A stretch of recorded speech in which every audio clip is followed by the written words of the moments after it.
私はただの鬼だから、もう人間の気持ちはわからないけれど、ミオンがあんたを好きになったの、よくわかる気がする。他人事のように言うな。お前はミオンだ。鬼じゃない。血の通った人間で、俺の仲間なんだ。Mia made a gesture like she was wiping tears from her eyes, then placed a hand on the big door of the tunnel entrance. The lock on it was dauntingly strong-looking. It seemed to demand the appropriate resolution from whoever would enter, just like the ritual storehouse. When the double doors opened, a stifling rotten air and a bunch of winged insects came rushing out. I remembered accidentally killing a hermit crab a long time ago by leaving its tank out on the porch, and how intense the odor it left was. If that was the smell of a corpse, then that's certainly what this smelled like. Inside it was pitch black, but Mion flicked a switch that turned on the light bulb, illuminating the interior. The path turned into a series of intricate wooden tunnels. We passed spaces that looked like they were for storage. We passed places that looked like someone had lived there. All this indicated that it had been used as a bomb shelter and stockpiled during the war. It didn't give the impression of a dugout bomb shelter that had just been left there, though. There was a sense of dignity, as though this were a second Sonozaki house constructed underground. Despite being in pitch darkness below the ground, the mysterious of cicadas. The voices of the cicadas were entering through the air hole somewhere, giving it a very mysterious feel. 最後殿の中、見たよね。あの拷問道具の山を。あれはすべて、鬼ヶ淵村の厳しい戒律を守るために作られたものだった。戒律を破った者を見せしめにむごたらしく殺してみせる。大昔の話だろ。本来は見せしめの儀式。渡長氏は御三家が取り仕切る儀式だったんだけど、君吉家と古出家の衰退、そして時代の変化によって行うことはとても難しくなった。そりゃそうだな。この現代日本で犠牲者をのんびりと沢で殺せるなんて思えない。だから園崎家は作ったの。現代でも渡流しの儀が行えるように。秘密の場所を。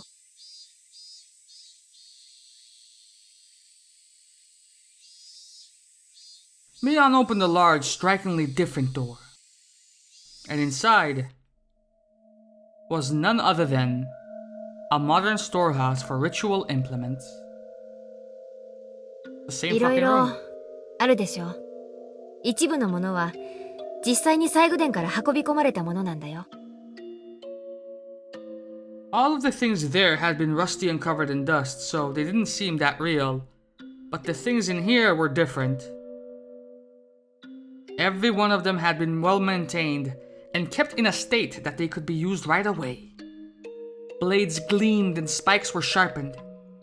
Also, perhaps as a precaution for the splatter of blood, the walls and ceiling were covered in the kind of tiling you would see in the bathrooms, and there was even a drain set amidst a slight slope in the floor.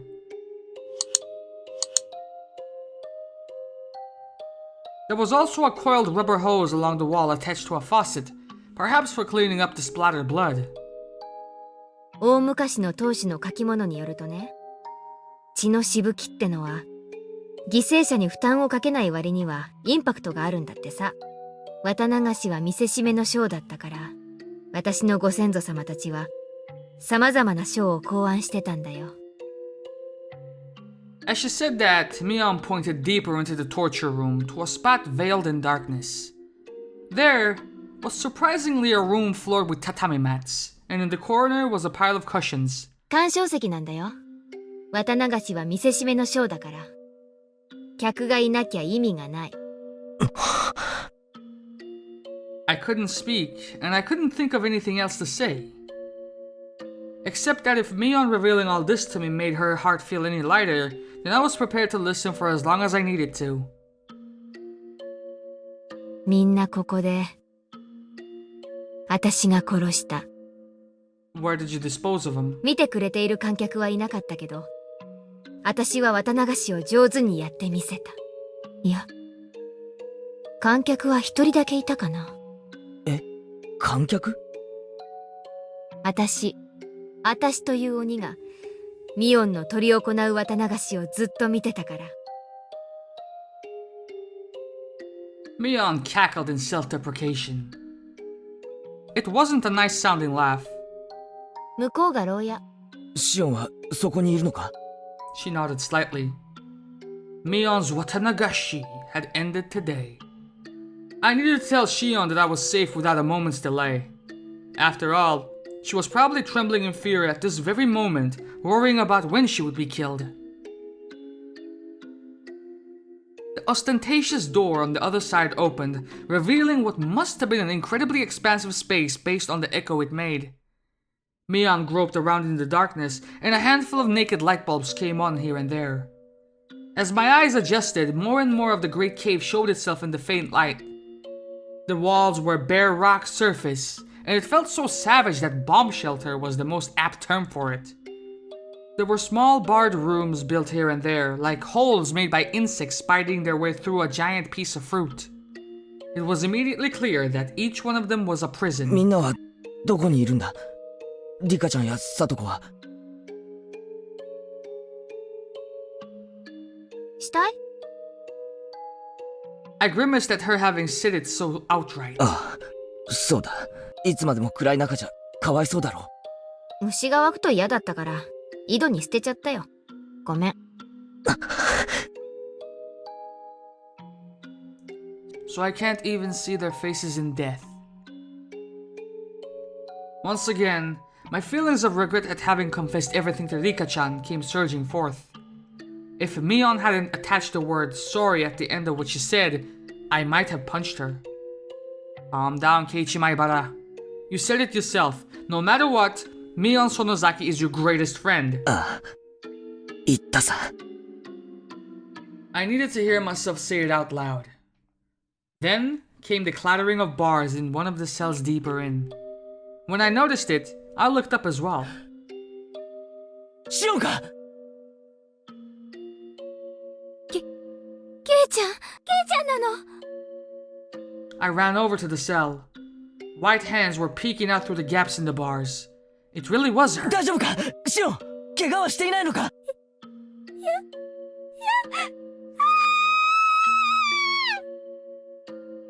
Shion's face twisted out of shape as she screamed. It was because Mion had appeared right behind me. Of course. Shion didn't know that everything was over yet. 落ち着け、シオン。もう全部終わったんだ。全部。I spoke in as calm as a voice as I could manage to try and soothe the agitated Shion. However, it didn't seem like it was getting through her screams. シオン、ご機嫌はいかがだった？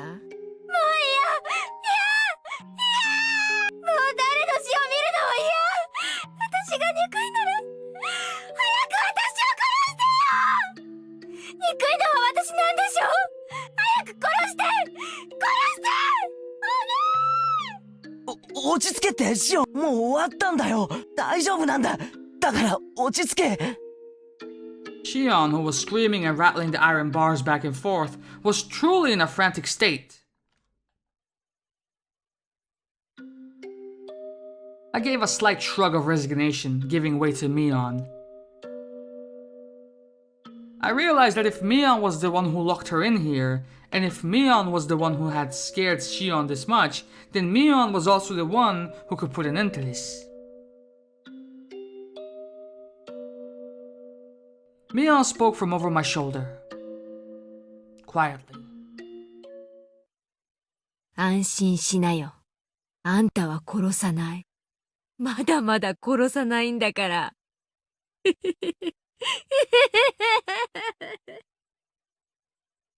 She burst out into a bizarre laugh, as if trying to make Shion's madness even worse.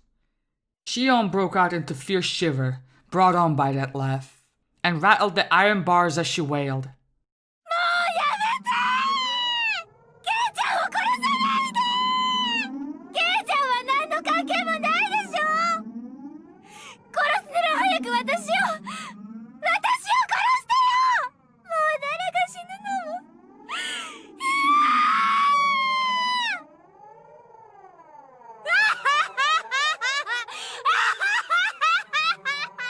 Slap her.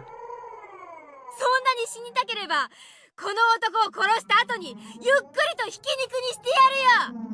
古式にのっとり獅子の先端から少しずつガリゴリと削ってミンチにしてやる。あの肉引き器はあんたのために取っておいてあるんだからね。それともそれでケイちゃんをミンチにしてみせた方があんたには面白いかな。おい、いい加減にしろ。今さら怖がらせてどうするんだよ。 Are you stupid?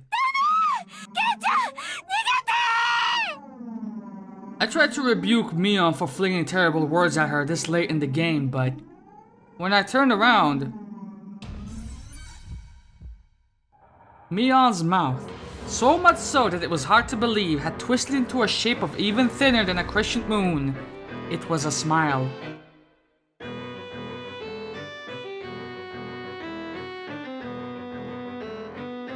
I could sense it like a jolt of electricity.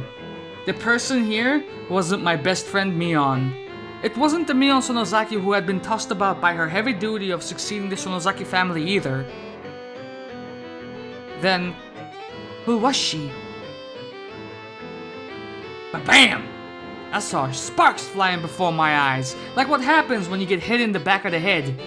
The strength in my body drained instantly, and my head suddenly became heavy. My knees buckled under the temptation and hit the floor. Then my whole body abruptly collapsed. My face should have hit the floor, but it was comfortable, as if I had fallen onto a down-filled futon.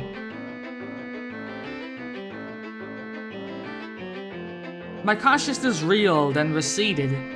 It was the kind of sensation like if you took a nap in the car, but you were still half awake and could listen to your parents talking as if they were far away. Nah, you wouldn't be listening, you would only be hearing it. It was happening so far away, and the conversation was completely unrelated to you, so you would have no interest in it.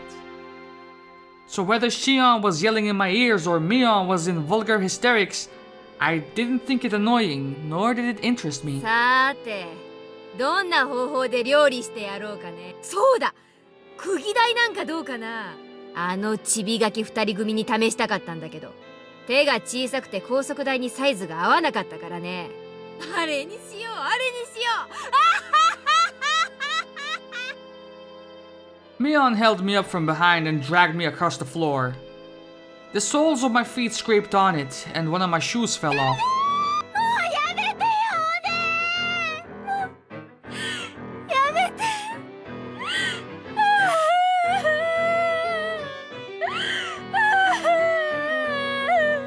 Shion's emotions exploded outward and she burst into bitter weeping. As if her crying had whetted Mion's interest, she flung me down. What? And returned to the prison cell once again. あんたも可愛い声で泣けるじゃない。あんたのわざとらしい空いばりには虫唾が走ってたんだけど。ミオン姉さん、お願いです。私をどういう風に殺しても構いませんから、どうかケイちゃんだけは見逃してあげてください。お願いです。Shion had always acted as though she were a cut above her older sister. That Shion, in such a miserable voice that I couldn't even have imagined it during those peaceful times, prostrated herself before the older sister she used to scoff at and pleaded forgiveness. Mion looked down with an expression of cool indifference, one that was plainly smiling with あん joy. たの希望なんか聞くつもりは全然なかったんだけど、あんたがあまりにも面白い声で泣くものだから、なんだか聞いててやってもいいような気がしてきたかな。思えばあんたには姉らしいこと何にもしてやれなかったからね。はい、ありがとうございます。ありがとうございます。じゃあさ、これまでのことを謝ってみせてよ。そうしたら私もこれまでのことをすっかり水に流してあげてもいい。そうしたらケイちゃんだけは見逃してあげなくもないよ。Mion said she might let me go, but she never said anything about letting Shion go. Before long, Shion got on her hands and knees behind the bars and began to speak weak words of apology. They were too faint for me to hear, but their intention got across. Despite having watched her with a magnificently jubilant expression, Mion kicked the bars and declared she was unsatisfied. そんなので私の積年の恨みつらみが償えると思ってるわけ？こんなんじゃダメだね。やっぱりケイちゃんからひき肉だ。いやー、待って姉様、もう一度だけ。Mion stopped and waved her hand again in resignation. Not because she had grown impatient, but only because she was taking delight in abusing Shion. Rena was in on this all along, wasn't she? ろくろく満足に謝れないあんただからね。特別にお姉が心に届く謝罪の仕方ってのを教えてあげるよ。一度しか教えないし、一言一句でも間違えたら会う。いいね。ありがとうござい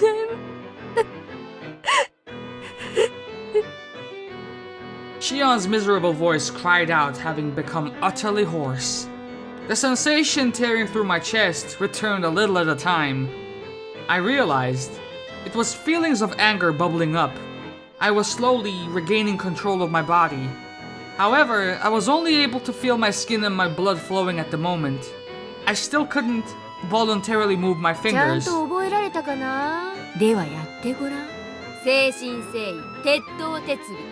ちゃんとできたなら、あんただけを殺してあげるから。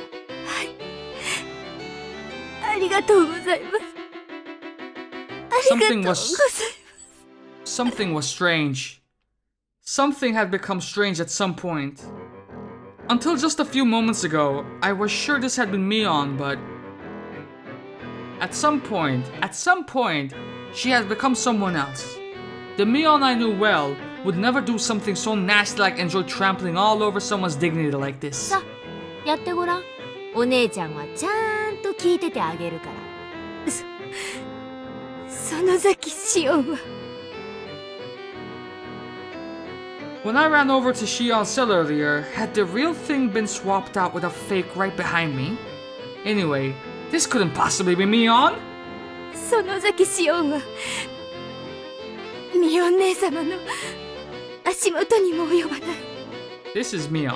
身の程をわきまえず、お姉様に働いた数々の無礼を思えば、ほらほらその調子、少しは許してあげようかなって気になってきたよ。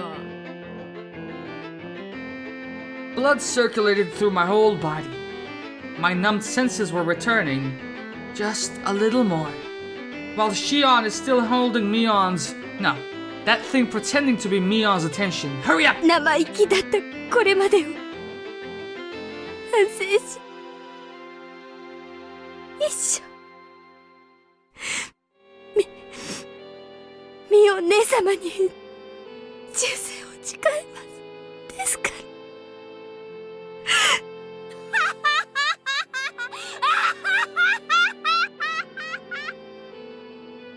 Mion's burst of laughter echoed throughout the big cave, growing to a terrifying level. That was not the laugh of someone who was alive in this world. It was none other than the laugh of a demon from the bowels of the earth. She laughed from her stomach until she grew tired of it, and stopped smiling suddenly as if snipping a wire. いいよ、もう十分面白かったわ。あんたがそこまでプライドを捨てられるとは思わなかったから。十分に愉快。Mion began to drag me again, after I finally got the feeling in my body bag, and pulled me towards the torture chamber. 姉様、殺すのは私だけ。その人、許してあげ。You know it doesn't work like that. 安心しなって。ちゃんとあんたは殺してあげるよ。ケイちゃんの悲鳴をたっぷりと聞かせた後にね。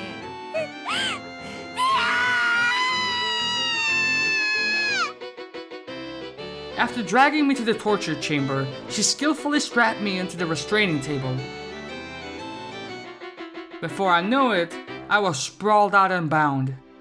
She forced open my hands, with which I couldn't even make a satisfying fist, and tightly restrained each one of my fingers. She fastened only my hands and my fingers at that, tightly with hinges, and locked them in place.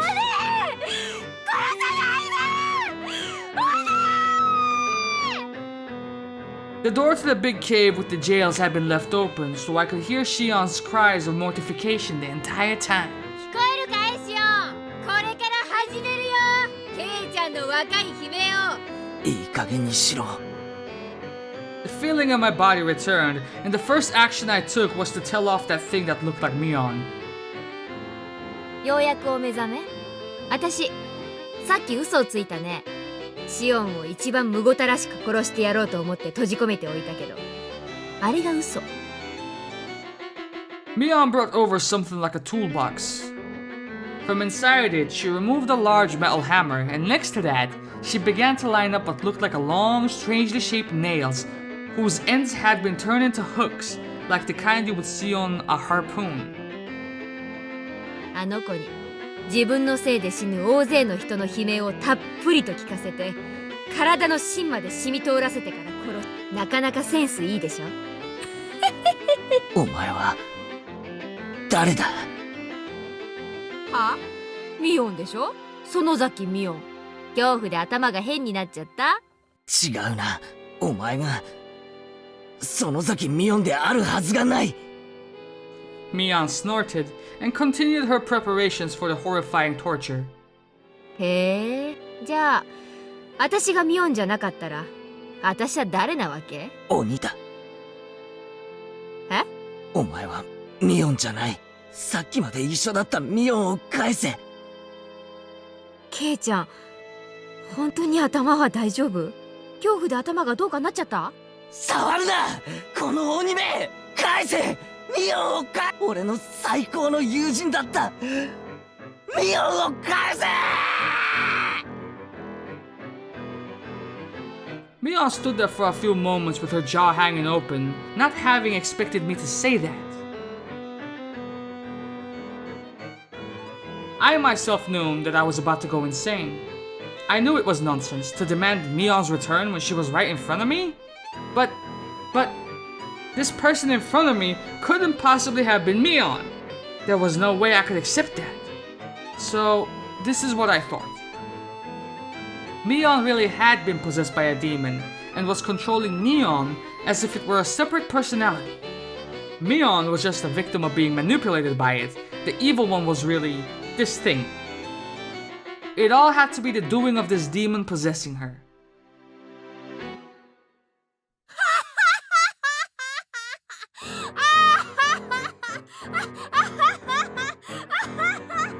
When Mion heard that, she started to guffaw, laughing so hysterically that she started to cough and almost choked. あんたって本当におめでたい人だね。園崎ミオンに殺されようとしているこの瞬間に目の前の私を否定するわけ？こんな面白い人が世の中にいるなんて初めて知ったわ。笑いたければ好きなだけ笑え。だがお前が何を言おうとミオンを返せ。退け鬼め！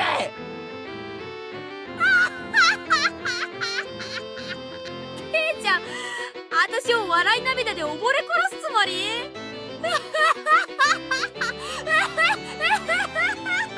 No matter what, I wouldn't lose to that laughter of hers. I shouted loudly. I shouted from the bottom of my heart so that the real Mion, trapped inside the Mion that I saw right before me, would be able to hear.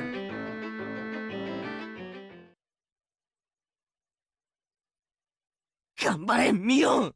こんな鬼畜生に負けるな！本当に強い！お前の力を見せてくれ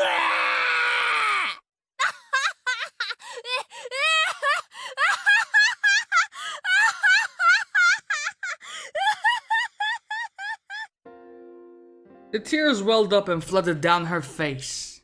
Her hands were busy with the restraints, so she couldn't even wipe them. She just let them flow. 頼むよミオン！ミオン！どこでお前はこんな鬼に負けちまったんだ！お前はこんな弱いやつじゃないだろ！負けるな！戦え！戦え！ Mion, desperately enduring her laughter, pressed one of the long nails to the tip of my left pinky.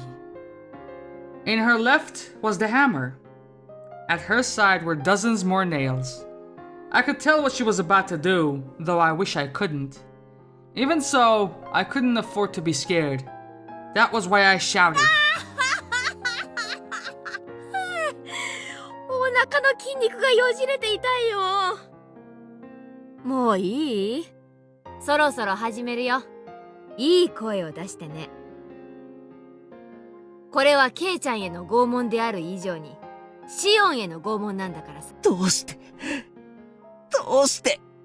こんなことに。ミオ！ Then I wept. Only sobs came out. They weren't an acceptance of the torture about to be performed, however. They were tears of regret that Mion had lost to the demon. Yet, a small change did occur in the Mion in front of me.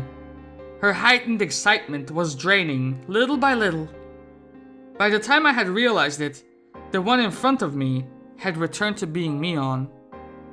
ケイちゃん、メイドの土産なんて気の利いたものじゃないけれど、どうしても知りたがっているようだから、一つだけ教えてあげるよ。I didn't know if this was Mion, or just a display of momentary humanity the demon had recovered. 私の中に鬼が宿ったのは、その鬼は私を蝕み、強行に駆り立てようとした。だけれど私は、それを理性で押さえつけた。鬼はそれで収まり、私はその鬼はどこかへ行ってしまったんだと思い込んでいた。でも、本当は違った。私の中から出て行ったんじゃなく、私の中で眠っていただけだったの。I noticed that there were tears forming in her eyes. その鬼は、ある小さなことをきっかけに、また目覚めてしまった。それは、何に原因があったと思う？ There was a sad yet reproachful light in Mion's わ eyes. かる？ I don't know what gave the demon a chance to beat Mion. 鬼の私が教えるのも変だけれど、あんたが全てを狂わせてしまった元凶。Gee, thanks. The tears welling up in her eyes spilled downward all of a sudden. あの時、あんたがもらった人形を躊躇なく私に渡していたなら、全ては狂い出さなかったかもしれない。Oh, yeah? Well, what if I were to tell you that in hindsight I did the right thing, bitch? The doll I got. That doll that I got when we had our club meeting at the toy store that Sunday. ケイちゃんには理解できないだろうね。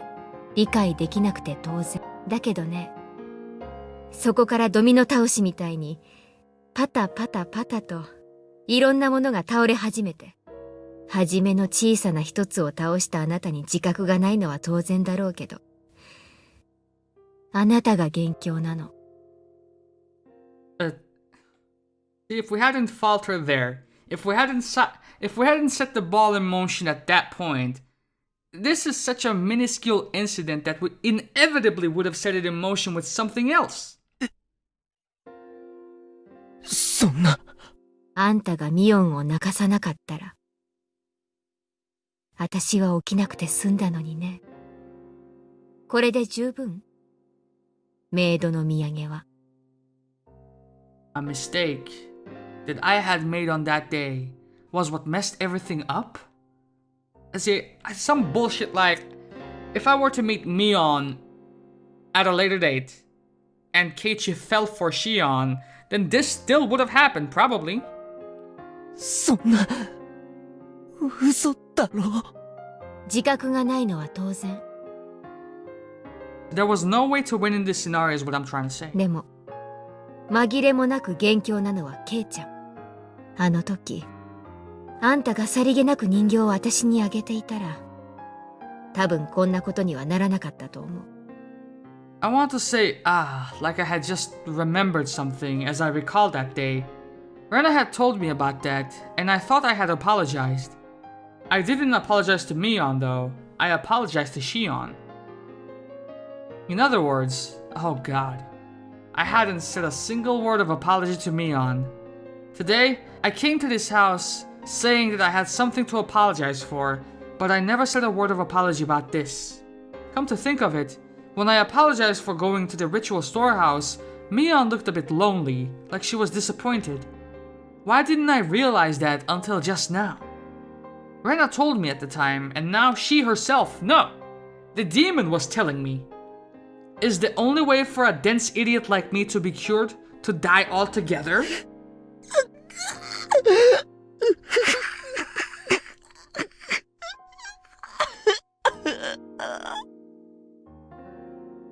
I better not be our final words because, nah. I could no longer hold back the hot tears from pouring out of me. I simply just cried and reflected indifferently on the taste of my tears, on the taste of regret. じゃあそろそろいい？この拷問はね、とってもシンプル。左手の小指の先端の節に釘を打つ。順に親指まで打ったら、また小指に戻って、今度は真ん中の節に釘を打つ。この調子で15本の釘で左手を打ちつける。それが終わったら次は右手。それが終わったら次は、まだ意識があったら教えるね。指先ってたくさんの神経が集まってるから、ケイちゃんが想像するよりもはるかに痛いよ。両手30本を打ち終える前に失神しちゃう人もいるそうだから。Mion pressed the tip of a nail to my left pinky finger. My wrists, my arms, and all the joints of my fingers were strapped in so tightly it hurt, and I couldn't even twitch. 他の人を拷問するときには何のためらいもなかったけど、なぜかあんたにはためらいがあるよ。それでミオンの鬼が収まるなら。If it will sate the demon, then do to me what you will. あんた、本気で言ってるの？俺が傷つけたミオンの痛みに比べれば、気の済むようにするといい。その代わり、2つ約束しろ。Mion was silent. She did, however, wait for me to speak. 俺を気が済むまで痛めつけたら、シオンは許してやれ。Impossible. 最後殿に忍び込んだ罪には、それで十分見合う仕打ちをしたはずだ。あんた、この後に及んで自分よりシオンの心配ができるわけ？もう一つは、気が済んだら、もうお前は消えろ。その体をミオンに返してやってくれ。それだけだ。あんたって人には命乞いをするとかそういう考えは思い浮かばないの？約束2つじゃなくて3つ目は俺を殺すなにしてくれ。最初に2つって言ったでしょ。だからもうダメ。そいつは残念。In such an abnormal situation, Mion and I laughed quietly together, as if sharing in a stupid joke. 多分私は約束を守らないよ。鬼だから。その時は仕方がないさ。I recall tightening my hands into fists when enduring the pain at the dentist's office. Right now, they were opened all the way to my fingertips, so I couldn't even grip them. So instead, I tightened my toes. Okay, do it. I prepared myself already, so do it. You waiting like this to hammer the nails in is scarier. It's going to diminish my readiness after all. Mion put down the hammer and gently stroked my cheek. ケイちゃん、今の3つ目の願いだけは聞いてもいいよ。My third wish, to save me. She will agree to it. 1つ目の願い、シオンを救うこと。これはもう無理。シオンは鬼が殺してしまう。それはもう決められたことだから止められない。だから諦めて。Her delicate finger slid from my cheek to my chin.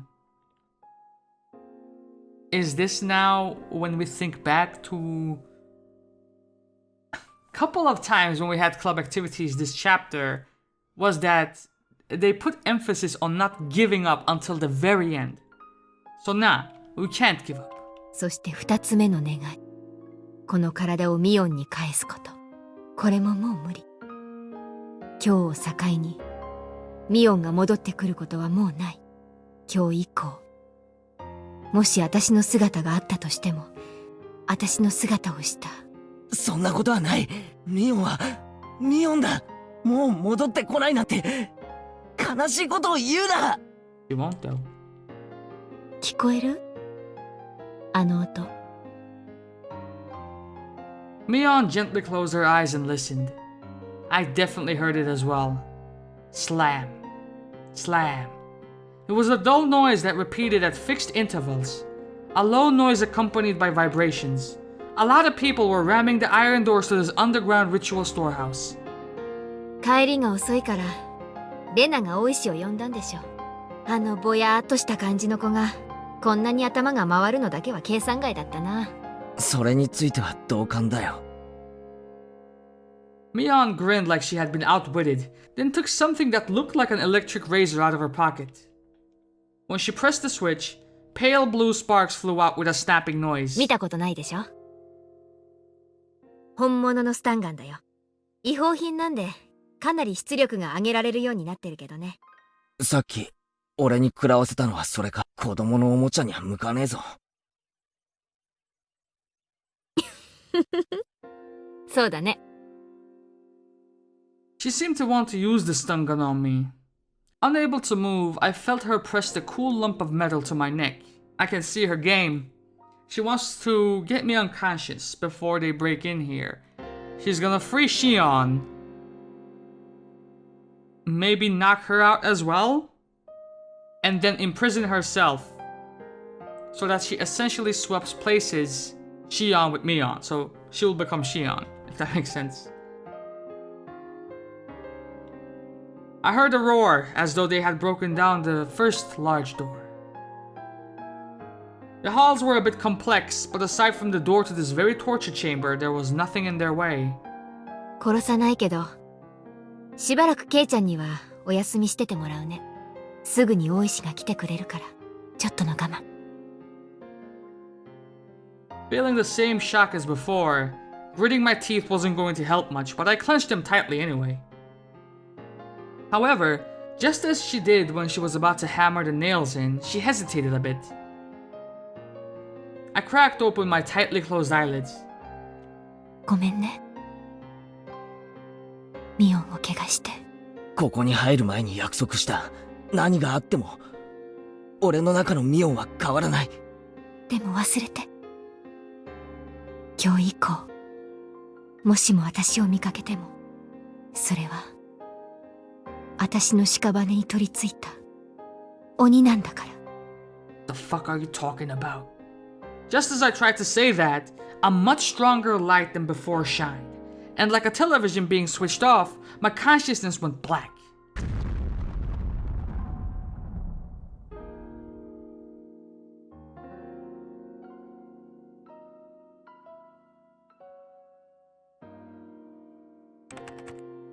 June 1983. A string of disappearances occurred in Hinamizawa village, Shishibone City, XX Prefecture. The suspect is Mion Sonozaki, 1X years old. She is suspected to have kidnapped 5 Hinamizawa residents between June 19 and June 21. Oryo Sonozaki, Shion Sonozaki, Kiichiro Kimiyoshi, Rika Furude, and Satoko Hojo, imprisoned them and killed them. Preliminary investigations on the incident were delayed at the time due to insufficient evidence, but it was resolved coincidentally and shockingly. On the morning of the 23rd, a vehicle patrolling the Sonozaki property had heard screams from inside and rushed in as an emergency measure. They secured the suspect's missing younger sister, Shion Sonozaki, and her 2 missing classmates, Keiichi Maibara and Rena Ryugu. The suspect fled the scene. Deep in the detached basement of the Sonozaki property, which is believed to have been used to kill those who disappeared, we discovered hair, flakes of skin, blood, etc. of the other missing 4 persons. Oryo Sonozaki, Kiichiro Kimiyoshi, Rika Furude, and Satoko Hojo. Fam, look at the length of this fucking sentence. Fix your fucking face up, bitch. We concluded that the missing persons were tortured in the torture chamber. However, their remains have still not been found. At one of our imprisoned classmates' advice, we continued searching the detached basement of the Sonozaki property, which was where they were imprisoned, believing that they were there. However, we still have not located them or the suspect's escape route. Fuck your grammar, son. In addition, investigations are continuing as to her participation in the serial freak death incidents of recent years, thinking it would have given some clue. But no evidence that Mion Sonozaki was involved, either directly or indirectly, has been found. There were still many unclear points as to the motive behind the incident, and as those of the Sonozaki family and the residents of Hinamizawa, look fam, what the fuck are you on? Have been extremely uncooperative in assisting us, and we expect to require a long time to clarify them. The opinion of a local officer knowledgeable about the region is that this may have been a lynching, an internal form of punishing sacrilegious acts carried out against the beliefs of Hinamizawa village. It is clear that these incidents are particularly rooted in this region, and the prefectural police department has ordered a cautious investigation. We anticipated gaining valuable clues from the missing person believed to have been imprisoned there for the longest time. Shion Sonozaki, the suspect's younger sister. But her mind was stricken by the grave after effects of the incident, and she has not been in a state of mind to properly answer any questions about what she knows, because she is Mion. The psychiatrist concluded that she was in a temporary state of shock, but it doesn't seem hopeful that she will recover today either.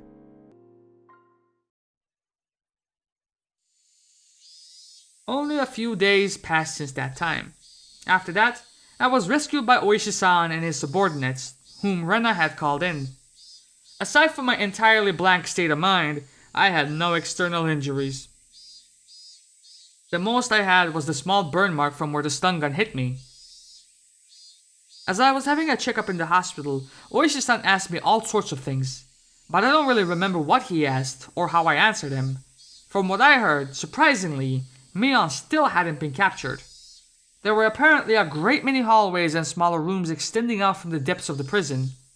It wouldn't be strange if she had fled to one of those and hidden herself. The one fortunate aspect amidst all the misfortune was that Shion had been safely secured by the police. When I last saw Mion, she seemed like she was going to take me with her and then kill me. She probably didn't have enough time to, though, since Oishi-san came running in faster than she predicted. Like, fam, you could construct this sentence in so many different ways and this is what you chose?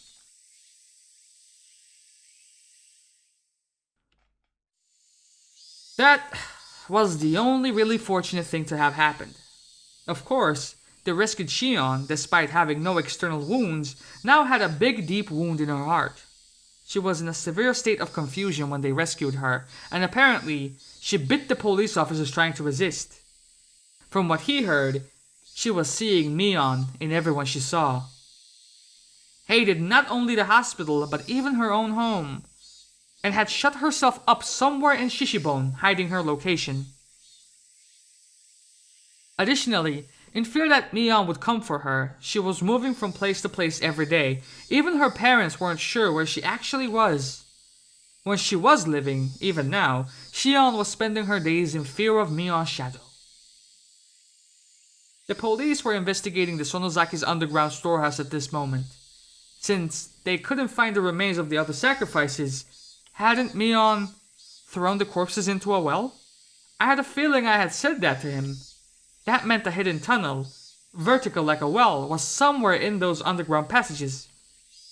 The secret underground, without any maps or architectural drawings, which had swallowed up the remains of Rika-chan, Satoko, and everyone else, was still unwilling to speak the truth.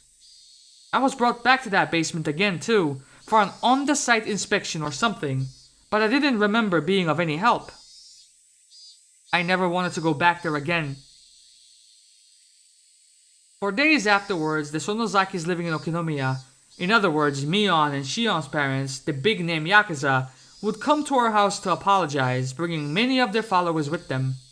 However much my parents refused it, they piled up many 100,000 yen bills, calling it consolation money every day. The amount of money grew each day, and after it had passed 2 million yen, they were given an envelope containing a letter. I don't know what was written in the letter. My parents talked about it by themselves for 2 whole nights and decided to move away. Really?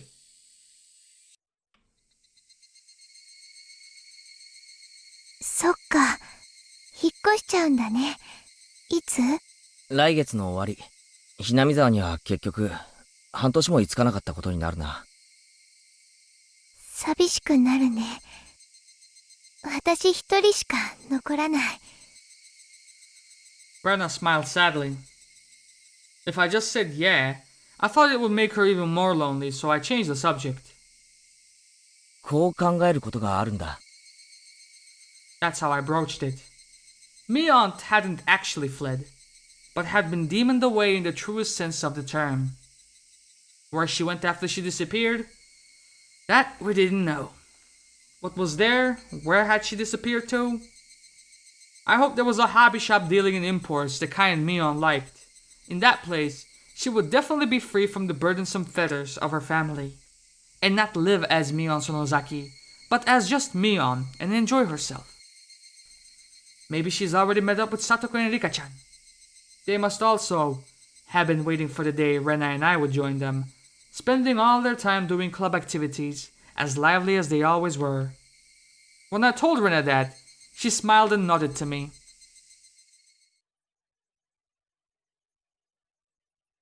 The incidents the Sonozaki family had been trying so hard to hide, too, were exposed to the magazines from this single tiny scene.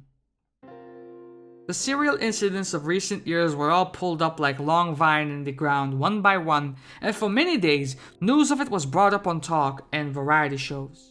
The shows, which were comedic and silly, never once tried to touch upon the grim, heavy history that Mion had been bearing. It made me mad to see them bringing up seeing them bring up this stuff in jest, but there was nothing I could do about that now. How big an impression would these short few weeks I spent in Hinamizawa have on my life? During these few weeks, I met my best friends and had the best experiences of my life. I would probably never forget it for as long as I lived. As for the distorted image of Mion that the media created, after the masses got tired of treating her like a plaything, they would ball her up, throw in the trash, and she would fade from their memories. As one of the few people who knew the real Mion, I must always make sure I remember her. Beyond any doubt, that will surely become my offering to her. The sky reached so far up, and the towering... What?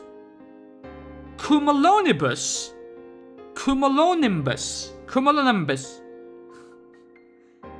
Them motherfuckers floated through it. The real summer was just before our eyes.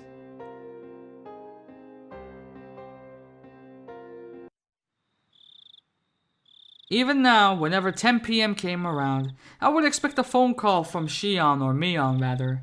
Now that everything was over, of course, she would never call me. But it was precisely because she wouldn't call me that I was scared of who would call me this time. Plus, Mion still hadn't been caught. I couldn't say for sure that everything was completely over. On the other side of that fear, though, were my prayers that Mion was safe. When I thought of it like that, I was able to sleep, even with such terrifying thoughts. The lights were off. Before, her attacking when the lights were off was something that scared me. However, that feeling changed to regret within 2 days. The moonlight filtering through the gap in the curtains shone onto the desk and illuminated a doll. That's right, the doll that I should have given to me on that day. She said it was an import from England or something and was all the rage, didn't she? From what Shion said, the most popular among them were the ones wearing the fluffy dress. After being released from the incident, the place I went to was that toy store. Everything was apparently sold out besides the things on the storefront displays. I was refused once they said they wouldn't sell the display products, but when they realized I was a survivor A from that incident, they immediately consented. Motherfucker, you should have given it to me for free. Of course, even if I bought it, I might never have the chance to give it to her again. Even knowing that, I waited for the opportunity to give it to her. I waited like this for the opportunity with it on the desk so I could give it to her at any time.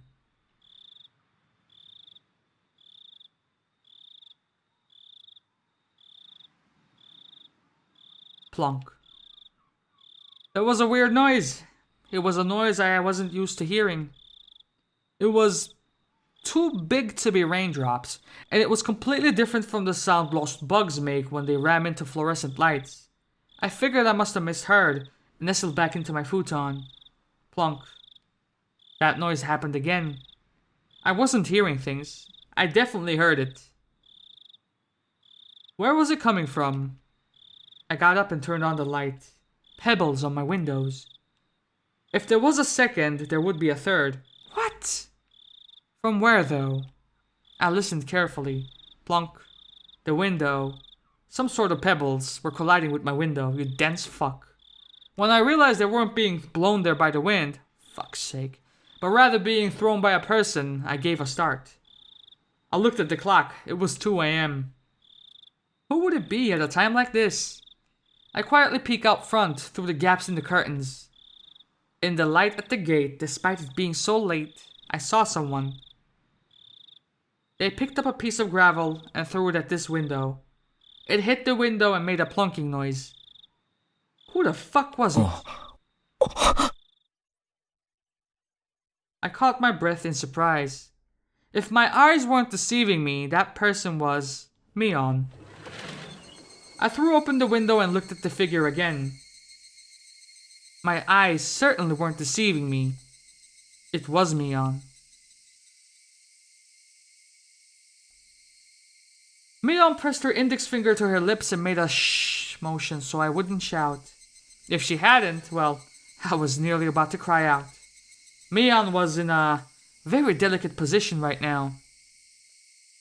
Even if it was in the middle of the night, I shouldn't call out her name. I waved to her, gesturing that I would be right over, flung on my coat atop my pajamas and flew out the door. I quickly hit the brakes just before going down the stairs. Although happiness was sprouting within me, I had the sad feeling that this would be our final parting. So I went back to my room again and grabbed the doll.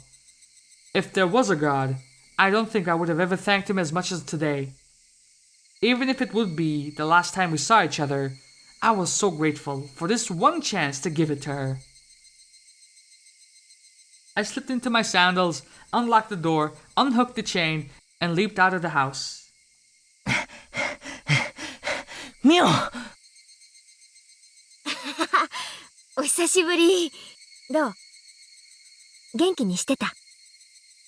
It was like how we used to meet every morning. Mion waved to me and responded like she always did. It was doubtlessly Mion. It was the real お Mion. 前こんなところをうろついてて大丈夫なのか本当はいけないよ。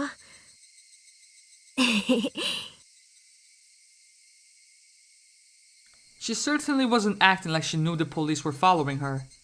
It was almost like she was a patient who had gotten tired of staying in the hospital and had snuck out. Her speech was relaxed enough to make me think that, and I couldn't help but be surprised. That relaxation, I thought, was more like Mion, and I was happy for it. それよりどうしたんだよこんな時間に最後にお話ししたかったから。That was when I noticed them. On Mion's forehead were big droplets of sweat. Her expression too, which I had thought to be a satisfied smile, was upon closer inspection trembling slightly, and I realized that she was forcing it. 私ね。もう、ここにはいられない。A pained note was beginning to enter her words as well, as if just smiling was a feat for her. 大丈夫かどこか具合でも今日まで、頑張ってきたけど、自分でもわかるの。もうダメ。もう限界。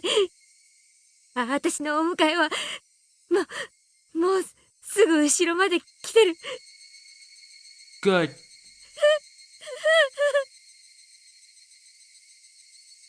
Mion's smile crumbled and started to stiffen. Did she push herself this much to come all this way for me?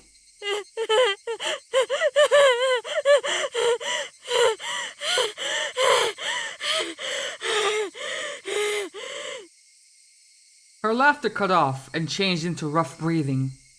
I reached out to rub her back, but she knocked me away. 大丈夫かよ。もう無理するな。そうだ。俺、ミオンに。To give you, Mion, this doll. I had wanted to do this one last thing because I knew how little time you had left. But this last thing,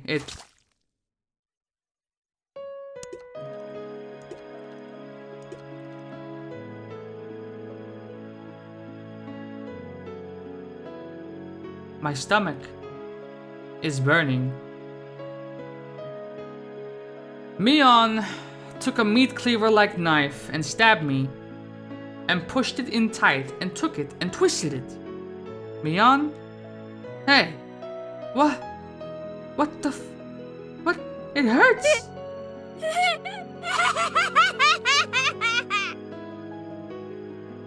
You brought it on yourself.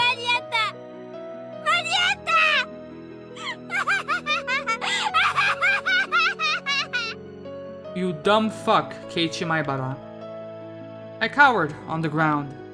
My stomach was so hot it was almost spewing fire. Mion watched it, then took a few steps back and cackled. できた全部できた私が殺したいやつはこれで全員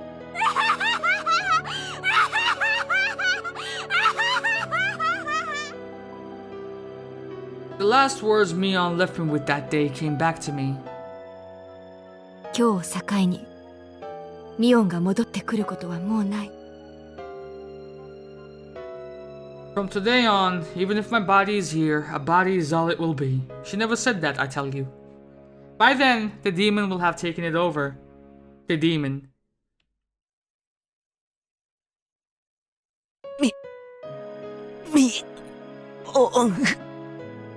I was curious about this sprite. Or with this avatar with those eyes. Ah, she looks kind of fucked up.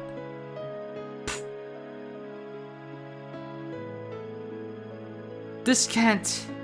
I thought we had finally been able to meet.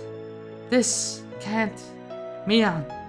In a pool of blood of my own design is the doll I bought for Mion. Died. In red. So red. Mion. The good fortune of having been allowed to meet Mion once more, and the misfortune of that meeting being torn apart before my eyes.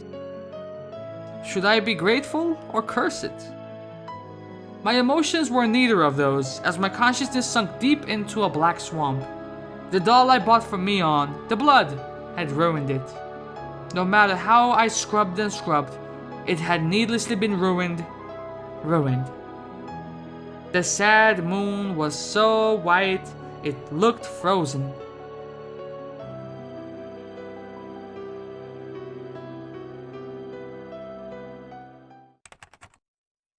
June 28th, 1983. A violent incident occurred in Hinamizawa village, Shishibone City, XX Prefecture. The victim was Keiichi Maibara, also a victim of the previous string of disappearances. At around 2 a.m., he was stabbed in the stomach with a bladed object by the suspect of the last case, Mion Sonozaki, and was gravely wounded.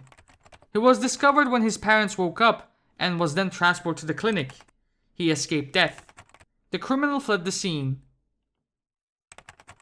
On the same day, at approximately the same time, a fall accident occurred in Kamishiki apartment complex in Shishibone City, XX Prefecture. The victim was Shion Sonozaki, also a victim of the previous string of disappearances. Late on the same night, neighbors overheard her having a big fight with someone and informed the manager. The manager used a master key to enter the room and discovered that the victim had fallen over from her 8th floor balcony to her death. The room had been torn apart and appeared to show traces of a fight. One neighbor has frequently visited Sonozaki house for a long time and testified that he heard what sounded just like the two sisters having a fight, trading insults back and forth. We believe this was related to the injury case that occurred in the same day in Hinamizawa village, perpetrated by the incident suspects, and did a thorough search of the room, but we could not find any traces that would imply that anyone but the victim was present. The victim fell straight into the foliage of a parking strip. Her neck broke and she died immediately. Her clothing was disheveled and had markings that would imply a scuffle. We also believe, however, that it could have been an insanity-induced suicide attempt based on the particular mental state of the victim after the incident. We are conducting a thorough examination on both fronts, suicide and homicide.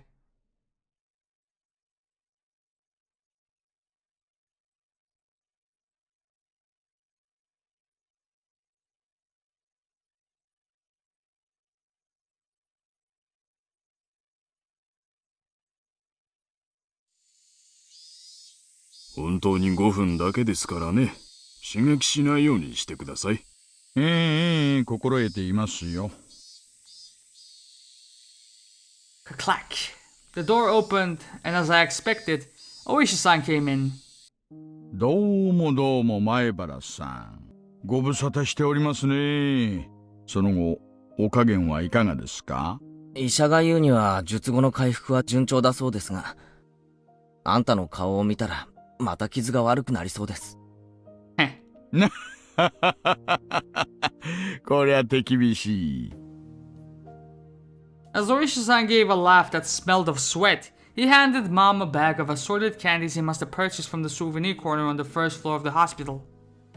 すみません、お母さん。ほんのしばらく圭一君とお話しする時間をいただいてもよろしいですか？ Mom clearly wasn't pleased at the thought of a police officer talking to her son without her there. However, I insisted. 母さん、悪いけど、ほんのちょっとだけ。5分でいいから。Though grudgingly, Mom left the room. When she closed the door, Oishi-san grinned widely and looked around the room. 個室なんていい身分ですね。うちのばあさまなんかいっつも相部屋ですよ。そりゃもう賑やかなことで、ああいうところじゃ病気の重さが一つのステータスになるらしいんですよ。より重病な患者ほど偉いというか、大石さん、5分ですよ。できれば、これが本当に最後の5分にしてほしいものです。俺はもうひなみざわとは関係ないし、ここももうひなみざわじゃない。沖宮には総合病院はありませんからね。椅子よろしいですかな。ゆっくらしゅっと。This was a large university hospital in Shishibon City. It was a splendidly urban, entirely different from the likes of Hinamizawa and Okinomiya. It was hard to believe Hinamizawa was a part of the same city. 転院はいつ頃になりそうですか？さあ、俺的にはいつでも OK なんですけどね。Our moving plans were delayed a little because of my serious injury. My parents had already left the house in Hinamizawa though, and were living in our new one. They planned to have me transfer hospitals to be closer to the new house once I had recovered enough to be taken there. 転院先にまで来ないでくださいよ。本当に具合が悪くなりますからね。いや、すっかり嫌われちゃいました。仕事柄とはいえ心苦しいですよ。なので今日はこれまでの罪滅ぼしに素敵なお土産をいろいろお持ちしましたので。別にクッキーの詰め合わせなんか持ってこなくても。それがね、実は中身はクッキーじゃないんですよ。I'm sorry? ほら。Shishiban pulls open the can of cookies and... Huh? I'm stretching my scar.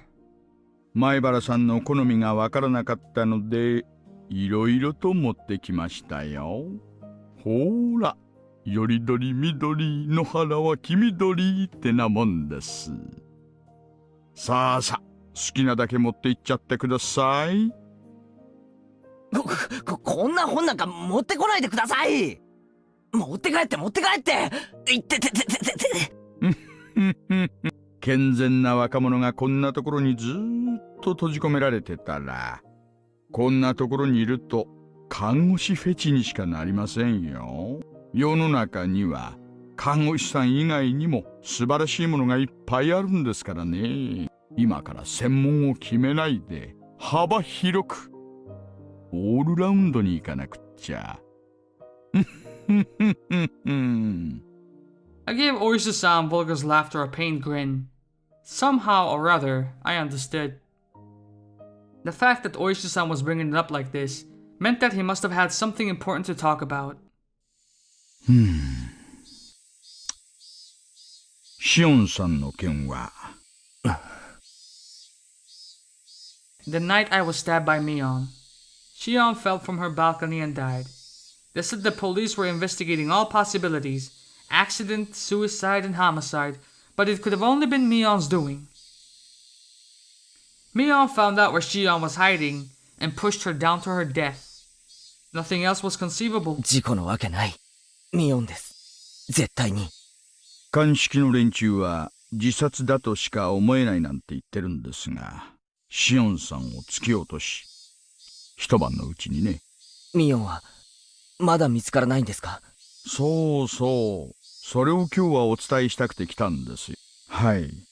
実は、見つかったんです。Learning that felt rather strange to me.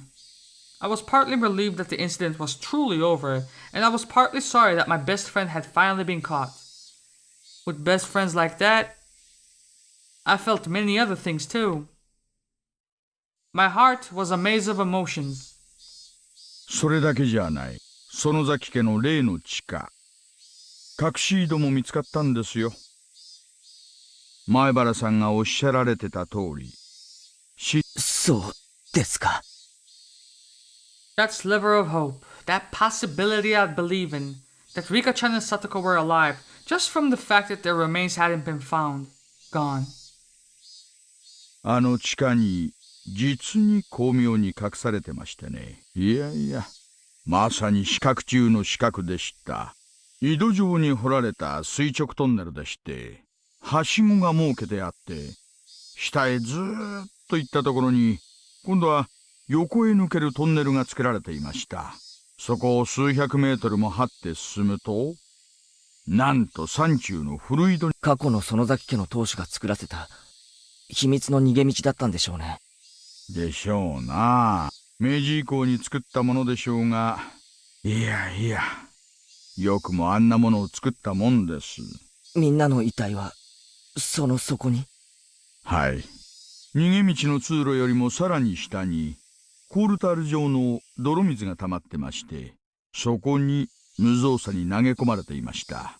相当の高さから落としたわけですから、遺体はどっぷりと埋まってしまってましてね。遺体の引き上げにはだいぶ苦労させられました。全員見つかりましたか？ I hoped that they at least wouldn't find Rika-chan or Satoko. That's what I wished for when I asked, but my shallow hope was crushed in the blink of an eye. はい、全員。それどころか死後10年以上経過したと思われる人骨も見つかりました。最低でも3人分はあると思われます。Hinamizawaの歴史の暗部というわけでしょうな。泥を全部吸い出したら、一体何人分の骨が出てくるやら。怖い話です。That weight had been pushing down on Mion's shoulder the whole time. Mion.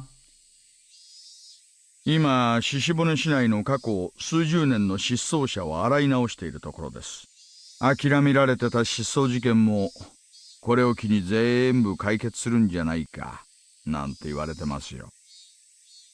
But see, here's the thing that I don't really understand. Why would you...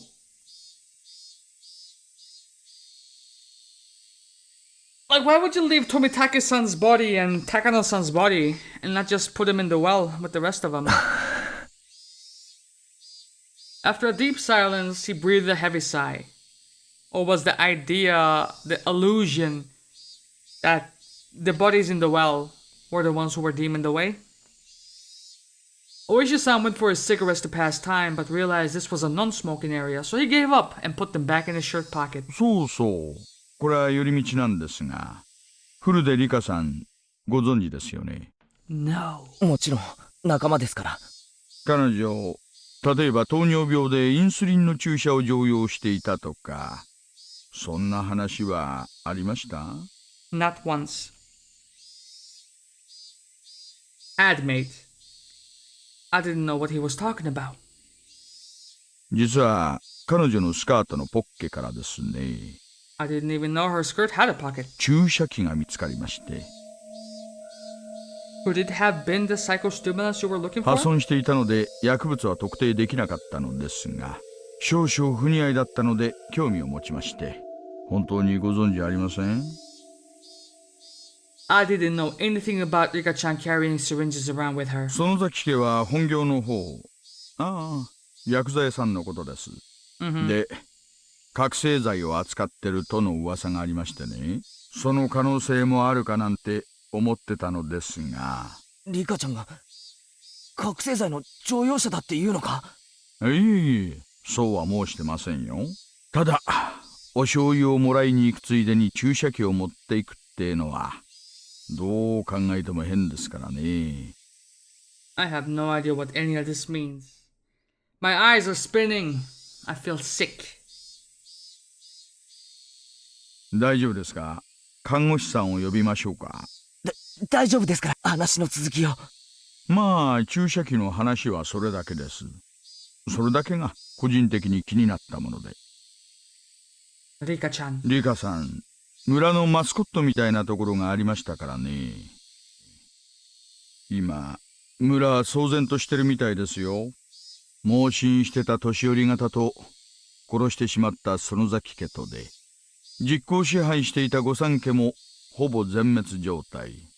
Good. こんなタイミングでまたダムの話が出てきたりしたら、今度こそ間違いなく敗損でしょうな。もう俺、Hinamizawaとは関係ありませんから。I actually was. I lied. I just said it because the thought of Hinamizawa being abandoned was unpleasant, and I wanted to end the conversation quickly. There was a knock at the door.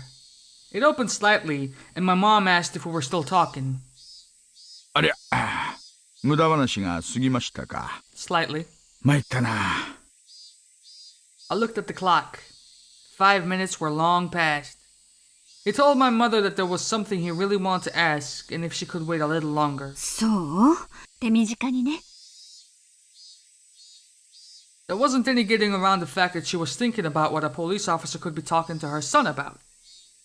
日を改めた方が良さそうですね。No. 大石さん、ミオンは今、どうしてるんです？ I just want to hear that answer and then get rid of him. それを話す前に、本当に正直に答えてもらいたいことがあります。何ですか？本当に真面目に答えてくださいよ。これ、いい加減なこと言っちゃうと、場合によっては、捜査撹乱と見られて、告発される場合もありますからね。What the hell did he want?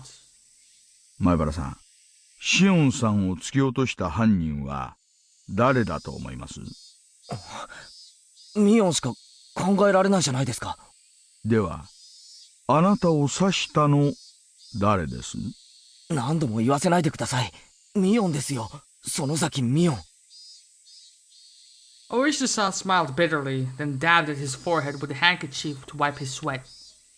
He should have expected that answer, and yet it looked as though he wasn't satisfied with it. シオンを突き落として、俺を刺して、ミオンの犯行だって、さっき大石さんも認めたじゃないですか。シオン殺しの犯人がミオンだという根拠は、隣人の男の証言によるものなんです。この隣人ってのは、実は暴力団組員、つまりシオンさんのボディーガードだったんですよ。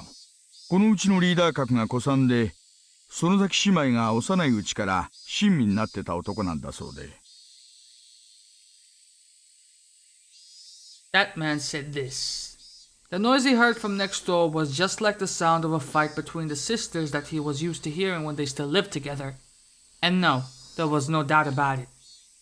He said he heard Mion and Shion insulting each other, and heard them struggling.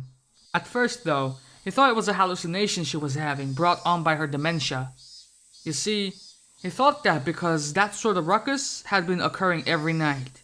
However, that night had been longer than the rest, and he claimed that he went to her room to give her a sedative. The noise died down while he got the manager to give him the key. He had already decided he would at least check up on her, and after she wasn't answering his calls, they took the plunge and unlocked the door.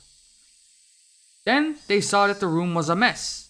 Since Shion had been pushed over the balcony, they decided it had to have been Mion. And that's how it happened. つまり壁越しに聞いたというだけなんです。しかもこのマンション、組の関係で住人がほとんどいないんです。ですからこの騒ぎを聞いてたのも彼らだけ。重ねて言えば園崎ミオンを目撃した者は誰一人いないんです。I don't understand how Mion would have opened and closed the door. How did she get in and out? 見なくったって、そんなのミオンの犯行だってわかるじゃないですか。まあまあ、だからつまりですね、あなただけがあの晩確かに園崎ミオンを目撃したもう一人の目撃者のシオンさんは生きておられませんからね。大石さんが何を言いたいのかよくわからないんですけど。 At that point, Oishi-san paused. The fact that this was no smoking area completely slipped his mind, and he took out this pack of cigarettes again. Kerchak. That doesn't sound like a lighter to me, Chandler Bing. And exhaled a long stream of tobacco smoke.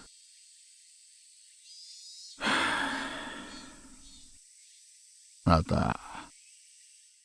はい。 What do you think? I stabbed myself, bitch? 間違いなく。The smoke Oishi-san breathed out floated away, like a thundercloud swept away by the wind. 大石さん、ここ禁煙です。看護師さんに怒られますよ。実は園崎ミオンもtext? 井戸の底から見つかったんですよ。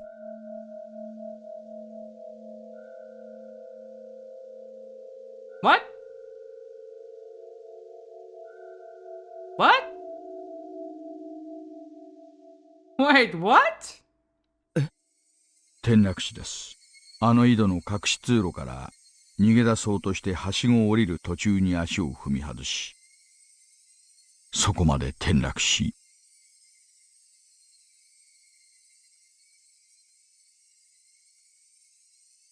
So, the person who stabbed me, if you think about it, it's like only two people come to mind. The first one would be Rena, which I seriously doubt. And the second one would be, it's one of the 4 people that went into the storehouse. And I would put my money on the person that was in the oil drum that was burnt up. Could that be what she meant when she said that she killed them all at last? Was it Takano-san? No. The game wouldn't 首 do の that. 骨を折って死亡したとみられます。はい。シオンさんと同じにね。首の骨を折って。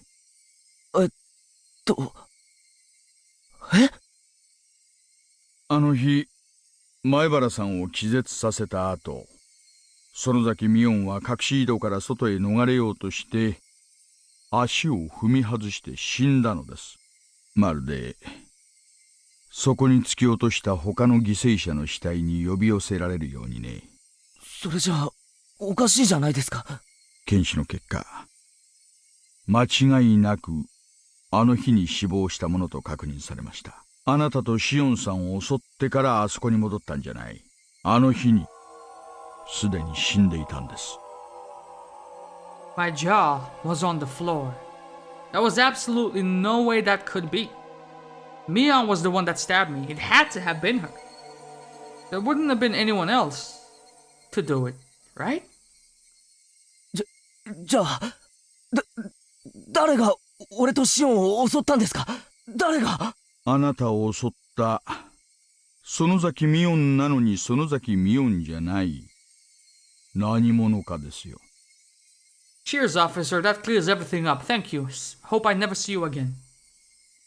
My mind had become a complete mess, and I was starting to lose my ability to think straight. 高野美代さんの詩、覚えてますか？Ah? 高野さん？はい。Okay. So let's think about it like this. If it wasn't Takano-san in the oil drum, who was it? Was it someone we know? Could it have been Oryo Sonozaki? Or would that be a stretch? 確か、遠くの山の中で、焼け死んだって聞いたような。あれは考察された後に焼かれたことが分かってます。検視したのは県警さんなんですけどね。これがちょっとおかしいんですよ。初期の検視結果では死後24時間経過って出ちゃったんです。辻褄が合わないってことで大慌てで当日死亡って改ざんしたらしいんですが。Despite me being an absolute wreck over what was going on with Mion, he was telling me there was more on top of that. I didn't understand the complex things Oishi-san was telling こ me. の死後24時間って検視結果、うちの鑑識のじじいが言うにはですね、かなり信頼できるものらしいんです。つまりどういうことか。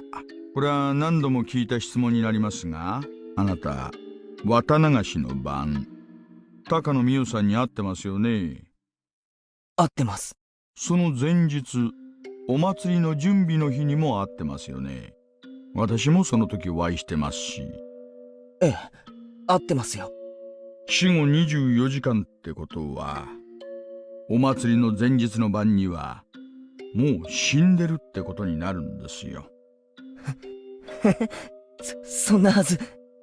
お祭りの準備の時には生きていた。でもあなたたちと一緒に西宮殿に忍び込んだ時、高野さんはもうお亡くなりになっていたのです。Origin of all that happened, the beginning of everything, our intrusion into the ritual storehouse, which I had come to regret countless times. The one who tempted me, Takano-san. When she invited us into the storehouse, was she already no longer of this world? What? 今回の事件、死人が歩き回りすぎなんですよ。Am I one of them, officer? An incident caused by a dead person and ended by a dead person. 園崎美音の死亡時間を事件当日ではなく、あなたを刺した直後に改ざんせよとの圧力も来てるみたいです。この事件をとっとと終わらせようとする外圧でしょうね。Probably. ですので、今の話はどうか他言無用に願いますよ。Oishi-san grabbed his jacket that was hanging on the chair, put out his cigarette with the bottom of his foot, and started pretending to wave away the smoke floating around. You fucking hooligan? Just throw it outside or something. 長居しました。あなたにとっての事件をせめて終わらせてあげようと思って来たつもりだったんですがね。かえって煙に巻いちゃったようで。You could say that. Absently minded, he walked towards the door, looking at me, unable to speak out of the corner of his eye. もしも今後お話したいことができたらいつでもお電話ください。さっきのお土産の中に私の名刺が入ってますんで、その時はまた素敵なお土産を持ってお見舞いに来ますよ。Oishi-san seemed to think I was still hiding something. That I, after all this, would be hiding something. I'm the one who things are being hidden from. I'm the one who wants to know. では、またいつかお会いしましょう。お大事に。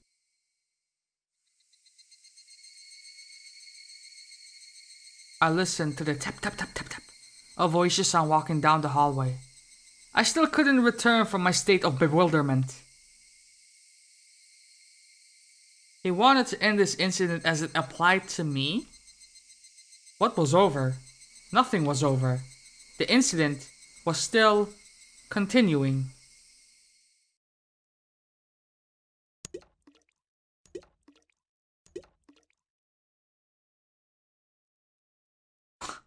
What the fuck? Then slip. An arm covered in fresh blood came out from underneath the bed. I wasn't that surprised. This was an illusion I was seeing, seized with fear. ケイちゃん。だから言ったでしょ I heard a guttural voice coming from underneath the bed. I still recognized it as Mion's なんだ voice. ミオン、何を言ったって？私、あの日に警告したよ。今日以降。私の姿を見たとしても、それは私の屍に取り付いた鬼なんだよって。Shut the fuck up. そうだな。言ってたよな。ごめん。ちょっと注意が足らなかったな。だから刺されちゃったんだな。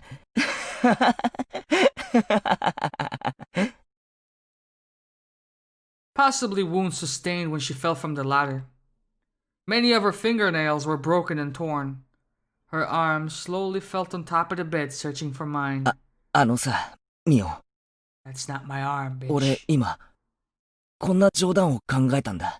聞いてくれるか？ The Mion under the bed didn't answer. 例えばさ、俺が今日、ここで死んじゃうんだよ。だけども、明日以降もここにいて、普通に生活してみせるんだよ。で、後で、それが大石のやつに分かって、またしても死亡日時が合わない。死んだはずの人間が生活していたって言って、泡を食って大騒ぎするんだよ。高野さんにミオン。そして俺で3人目。な？面白いだろ？笑えるだろ？ケイちゃん。笑えよ。それとも、あんまり面白くなかったか？ Mion's bloodstained hand groped around and found my wrist. Though her fingernails were torn, she gripped it hard as if scratching me. 加減しろよ。ケイちゃん。迎えに来たよ。I tried to shake my wrist loose, but the strength she held it with was unbelievable and I couldn't. She was only gripping one wrist, and yet my whole body wouldn't move. I couldn't even twitch. My fingers were spread apart and I couldn't make a fist either. And that fact that I couldn't make a fist reminded me of the restraining table.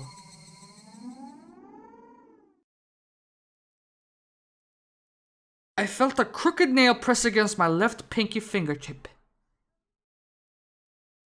Mion's forehead was split open, and with a face covered with blood, she smiled and got right up just behind me. 何も終わってない。何も終わってない。この事件は、何も終わってなんかない。まだ続いてる。まだまだ続いてる。誰か、この事件を終わらせてください。この残酷で無残で気の毒で悲しい。この事件を終わらせてください。それだけが、俺の望みです。あの時、一つ叶えてあげたでしょ？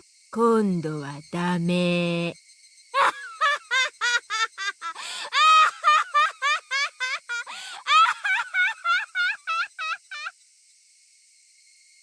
Mion firmly held a nail down on my fingertip, and with her other hand, she slowly swung a mallet up in the air and...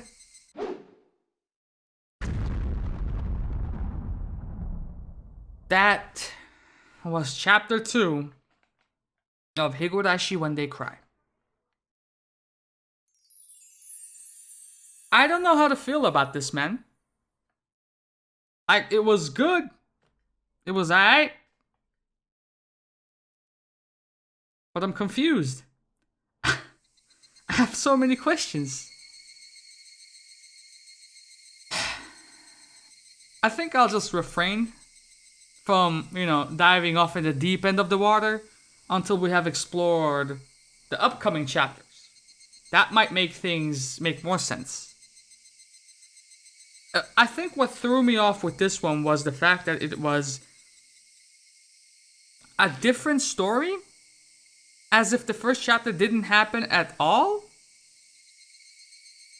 that kind of threw me off, and I had a hard time getting into the story. Like, you know the slice of life bits with the club activities before everything starts going down the shitter with the festival, starting from the festival?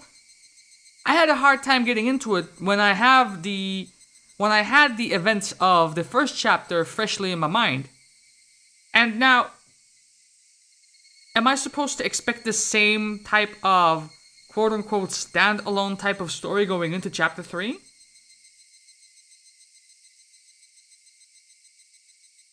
It's going to be odd. But, you know what? Let's just peep the extra ones as well. Before we call it an episode. The all-cast review session.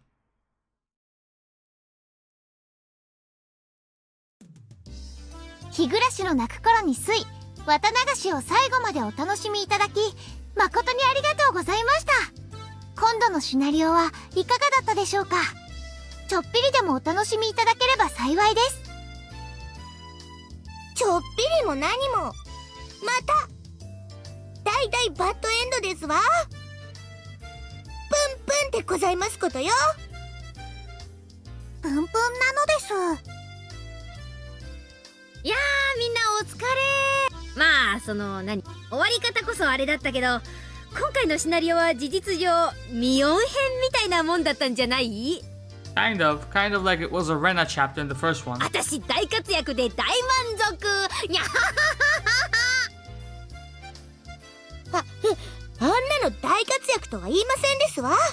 私もリカも殺されちゃったですのよ。しかもサトコはただのとばっちりなのですよ。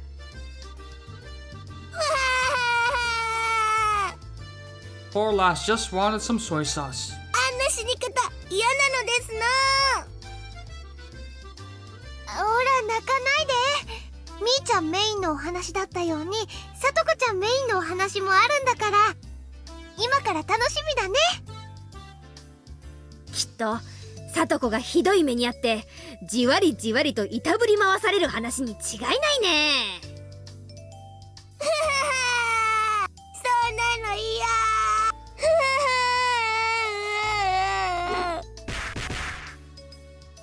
みーちゃん、悪ふざけが過ぎるとレナもちょっとだけ怒るよ。みーがぺったんこなのです。 Whoa! なでなでしたくても頭がわからないのです。あ、膨らんできましたわ。無節操な体ですのね。やあみんな。You know what? Fuck you guys. お疲れさん。また遅れて申し訳ありませんね。富武さんに大石さん、どうもお疲れ様でした。あれ、高野さんとしーちゃんはまだですか？もちろん来てますよ。今日はお招きいただきありがとうございますね。ここ座ってもいい？ええ、どうぞですわよ。これだけ一堂に集まると圧巻ね。どうかお手柔らかに。じゃあ始めても大丈夫かな。これで全員かな。圭一を除けば全員なのです。ってことは前原さんは相変わらず収録が終わってなくて、早々に次回シナリオの台本読みなんですか？気の毒な話ね。私たちだけで盛り上がっちゃ悪い気がするわ。高野さん、そんなの気にしなくていいんですよ。こういう時は思いっきり盛り上がった方がかえって気を使わせないもんなんです。それもそうですわね。せっかくこれだけ集まったのにお通夜じゃつまらないですわ。じゃあ圭一君には悪いけど僕たちでやらせてもらおうか。そうなれば決まりだね。じゃあみんなコップコップ。炭酸が嫌いな人いる？大人の皆さんにはアルコールもありますよ。リカちゃんは何を飲む？ブドウジュース？オレンジジュース？みー。You guys are wasting so many 飲 bars みた right けの now. と同じ泡麦茶がいいのです。こーら、リカちゃんもお酒はダメ。持ちましたですの？早く乾杯しないとジュースがぬるくなってしまいますわ。おねえ、温度は誰が取るの？レナでいいでしょ。じゃあレナよろしく。ではみんな、綿流し終了。お疲れ様でした。お疲れ様でした。じゃあみんな揃ったんだしね、また今回のシナリオを議論してみないかい？そうですね。じゃあ自由意見でいきましょうか。誰か意見のある人はいますか？意見も何も、今回のシナリオで謎は全て解けたのではありませんこと。犯人はミオンさん。諸悪の根源は全部園崎家。それで決着でございませんの？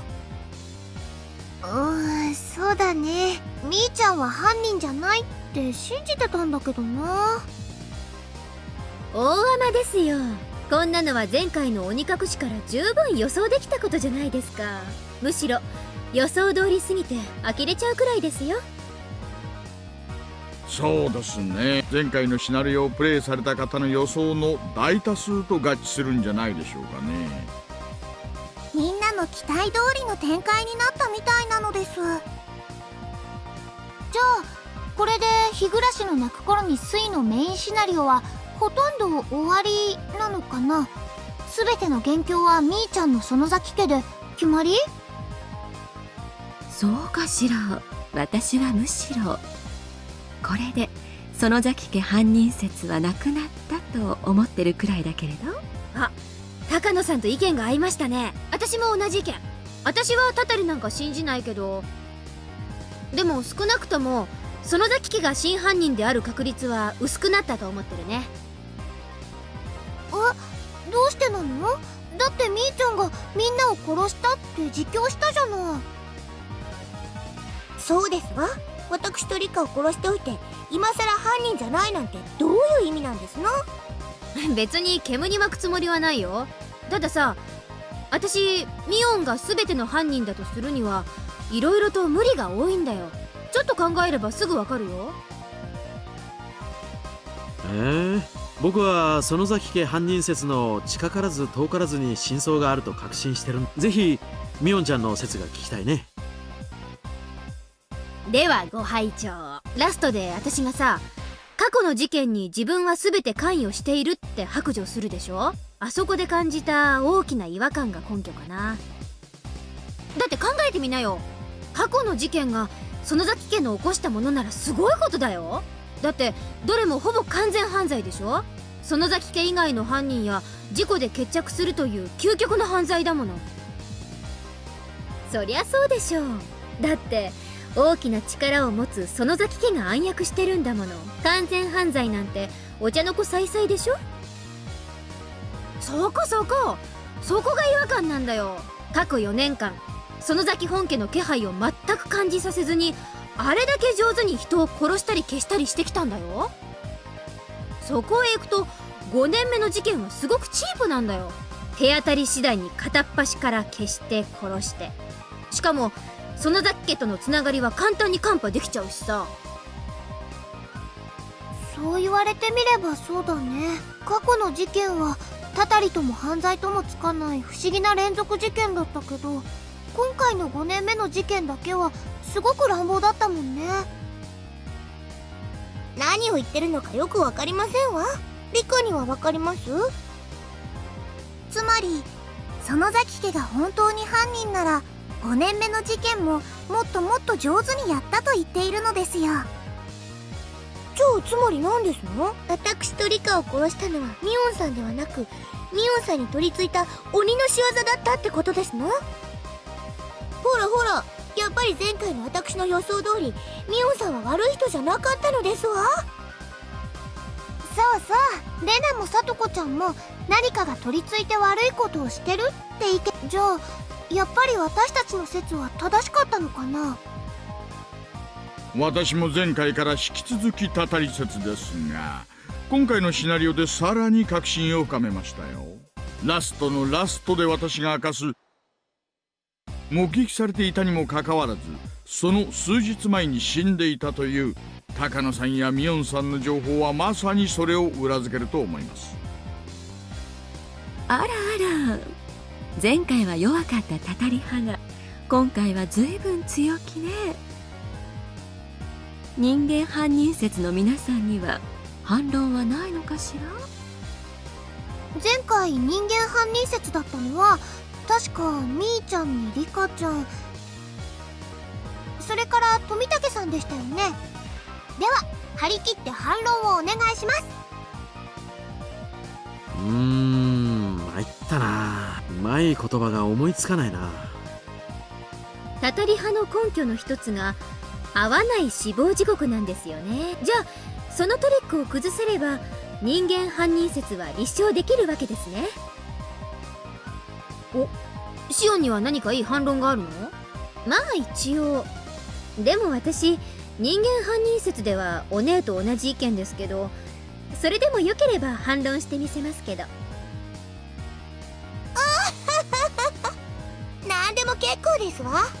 これがたたりじゃないというならその証拠を示してごらんなさいませ。じゃあシオンちゃん、さっきから話題になってるラストのミオンちゃんは事件当日に井戸に落ちて死んでいたにもかかわらず数日後に現れて圭一君とあなたを殺したのはどうやってなのかしら。ズバリ園崎姉妹共犯説です。理由は簡単だって、お姉はあの時点でもう死んでるんですから、ケイちゃんをさせるのは私しかいないんです。そして実質へ戻り、幽霊との取っ組み合いの狂言をして飛び降り自殺。強いて言えばこの場合のミオンちゃんは泥をかぶる役だね。村長さんたちに直接手を下し、シオンちゃんはただの被害者の形にする。そして井戸の中に姿を隠していれば、変装したシオンちゃんが神出鬼没にいくらでも殺人を犯せるって寸法さ。なるほどね。だとするとミオンさんにとっての誤算は2つ。死体が見つかってしまったことと、隠れているだけのつもりが死んでしまったことってことになるわけですね。あれれれ、確かになんとなく辻褄が合うような。でもやっぱり納得できないでしょう。過去の完全犯罪の華麗さと違いすぎるもの。その計画、たとえうまくいってもミオンは悪役でしょ。一生隠れて、あるいはシオンのふりをしたりして生きていかなきゃならないんでしょ。窮屈すぎ。こんなの完全犯罪とは言わないって。つまり死ぬにせよ消えるにせよミーはいなくなってしまうわけなのです。リカちゃま、それいい意見。つまり園崎ミオンが表舞台からいなくなるのは彼女らのシナリオの一部だと思うわけです。だからラストでミオンはポンポンと過去の事件の罪をかぶるんですよ。全部の事件の責任を一身に引き受けて退場。そうすることで過去の事件の真犯人を隠蔽できる。つまり今年の事件はチープなんかじゃなく、過去の事件を丸ごと完全犯罪にするための、そういう位置づけになるのかな。一番疑われている園崎家の若き当主が全てを自白して失踪。彼女もしくは園崎家以外の真犯人にとってこれほど美味しい結末はないってことになるのかしらね。話が全然わかりませんのよ。ミオンさんが罪をかぶるってどういう意味ですの？犯人なんじゃないんですの？ What I'm curious about is the syringe they found on Rika-chan. And I don't think Rena is as innocent as she seems. つまりね、連続開始事件の真犯人が別にいるの。その人を守るためにみーちゃんが過去の事件も全て自分が起こしたと嘘の告白をしたってみんなは言ってるの。これは劇中のセリフになりますが、とんだ名探偵さんがいたもんです。確かにちょっと説得力を感じますよ。真の犯人をごまかすために起こした事件、それが私の推理。さらに言えばその真の犯人は園崎家以外の存在だと思ってるんだけどね。4年連続で完全犯罪に成功した謎の人物をさらに守るためにミオンちゃんが起こした捜査撹乱の事件ということかしら。そういうことです。鬼隠しのシナリオで名前だけ登場した監督ってのがかなり怪しいかな。すごいです。実に辻褄が合いますのですよ。私はそれでも園崎家プラス姉妹が犯人だと思ってますけどね。御三家による古いしがらみを断ち切るために姉妹が起こした過去の清算のための事件、それが私の推理です。過去の清算ってのはつまり暗躍の歴史に終止符を打つため御三家の罪を最後の当主のミオンが全てかぶり姉妹揃って退場したってことだね。そういうことです。私たち姉妹が悩みに悩み抜いた末に選んだ悲しい物語だったというわけです。できすぎですね。すごいです。実に辻褄が合いますですよ。あれあれ、なんだかリカちゃんにも意見がありそうで。リカちゃんもどうぞ。では皆さんに質問なのです。ケイイチはどうして刺されなければいけないのですか？ Good question. リカ、そんなのは決まってますわよ。入っちゃいけない細具店に勝手に入ったからに決まってますわ。 But who stabbed him in that? こうして思い返すと他のシナリオでも死んだ富武さんと高野さんの死もありゃおかしなことになってきたわね。おかしなことって何がですか？レナさん、そうですわ。思い出してくださいませ。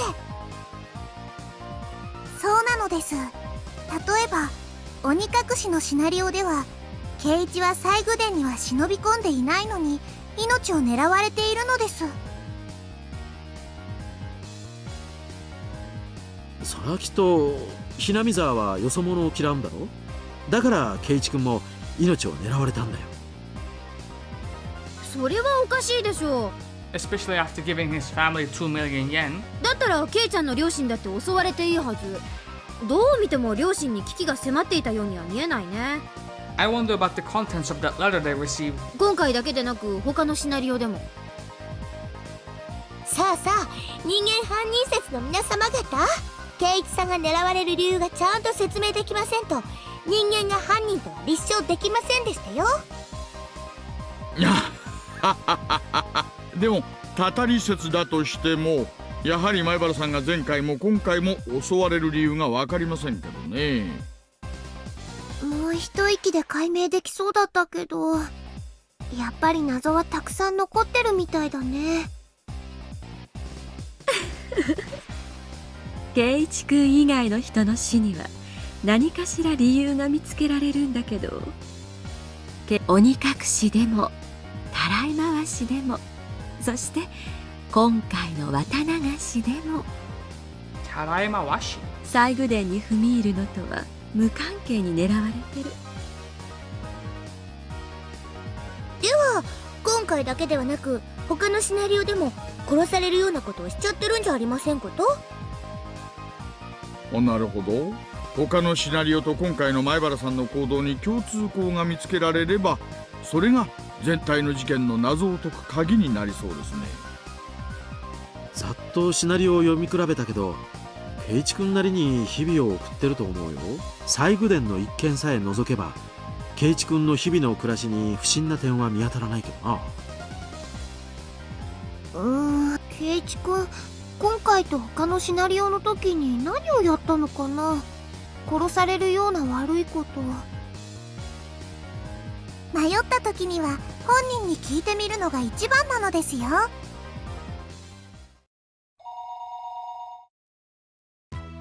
ほほう、俺が一人寂しく次回の台本読みをしている間にみんなはそういう話題で盛り上がっていたわけ。ほ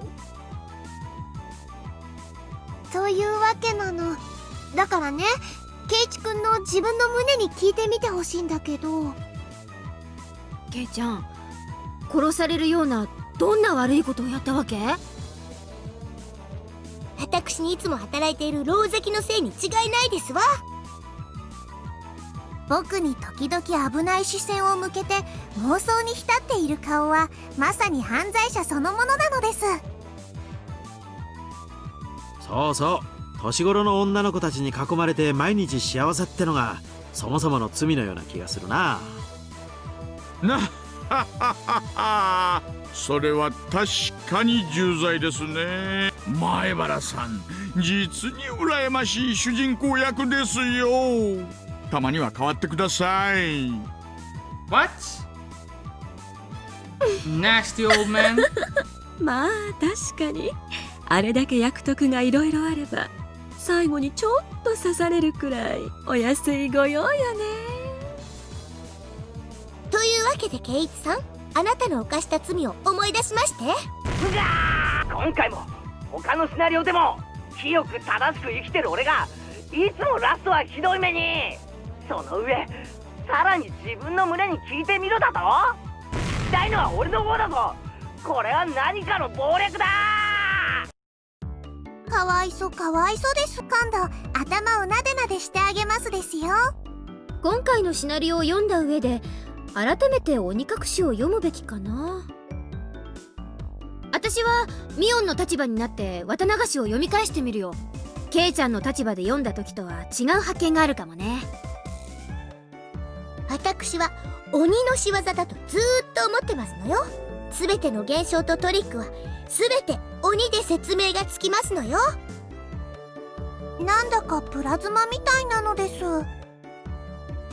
プレイしてくださった皆さんはどうお感じになりましたか？ぜひ先に進む前にいろいろと推理してみてくださいね。まだまだ先は長いですけど頑張ってくださいね。それでは引き続き日暮らしの泣く頃に推をお楽しみください。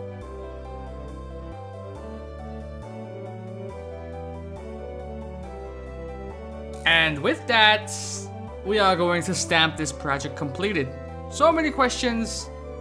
I'm sure we'll answer a couple of them next project, and I'm pretty sure 15 more questions will pop up after we're done with it. But we're gonna have to deal with that starting from next project, man. I'll see you guys later for chapter 3. Until then, this has been your boy Karagol Gaming. I'm out of here. Love y'all, and deuces.